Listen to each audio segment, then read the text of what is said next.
Vou ligar pra Kelly. Eu falo mesmo. Kelly? Tu tá fazendo o quê? Cozinhando amendoim. Ai, que delícia, menina do céu. Eu gosto, viu, de amendoim cozido. Faz tanto tempo que eu não como amendoim cozido. Também só é época de São João, né? Quando tem. Ei, deixa eu te falar aqui, Kelly. Amiga, eu não tô conseguindo dormir à noite. Você conhece Não, eu não tô conseguindo dormir à noite.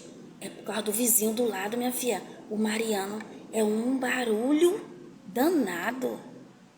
Pois é. Tu acredita que ele emenda o dia pela noite?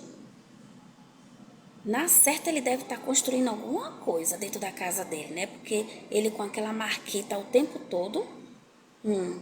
E além da marquita ainda bota o som. Ainda liga o som ainda, viu? Acredita. Pois é.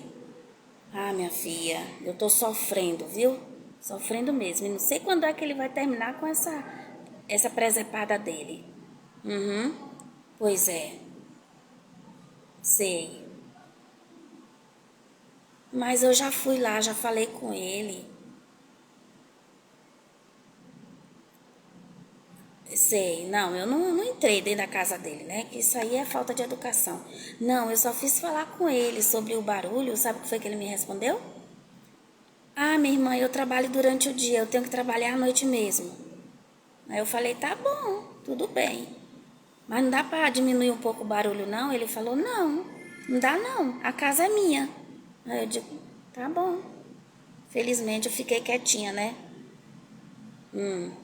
É, mas a casa é dele mesmo, não é casa de aluguel. Pois é. Tá bom, minha filha, depois a gente conversa mais, tá bom? Tá, tá. Tchau.